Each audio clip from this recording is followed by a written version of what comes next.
dipun kabeh wong sing kumpul ing kene. Dino iki aku arep nyritake bareng karo tokoh sing wis kita kenal, yaiku Arjuna.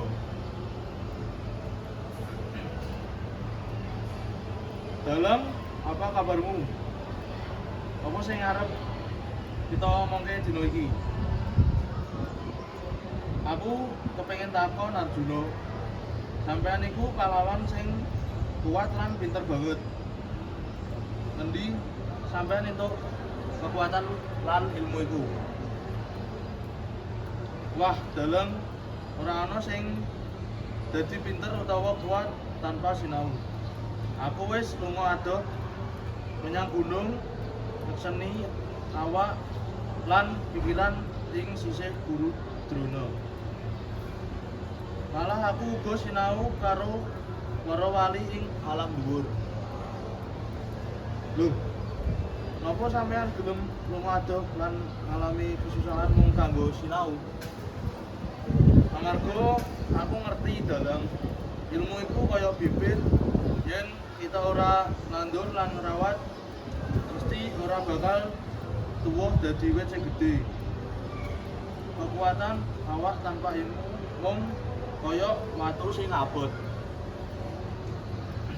Ora bisa ngajarke apa-apa sing migunani. Bener banget. Dadi apa pesen sing sampeyan arep sampaikke marang para bocah lan wong sing lagi sinau?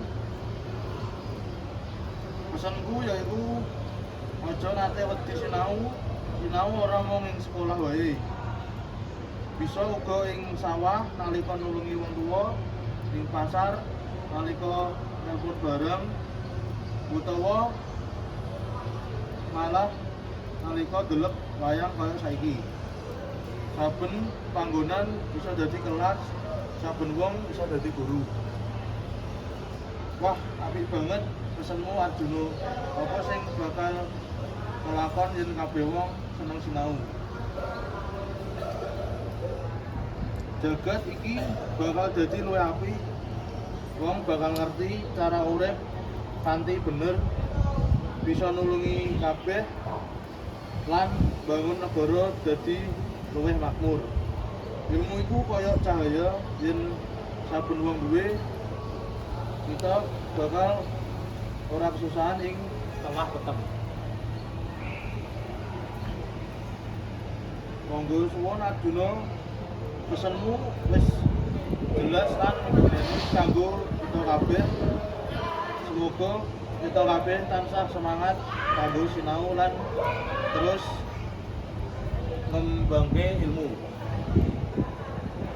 Yo, mari kita padha usaha sinau terus supaya kita bisa jadi wong sing migunani kanggo keluarga lan negara. Demikian berita sing bisa aku sampaikan. Wassalamualaikum warahmatullahi wabarakatuh.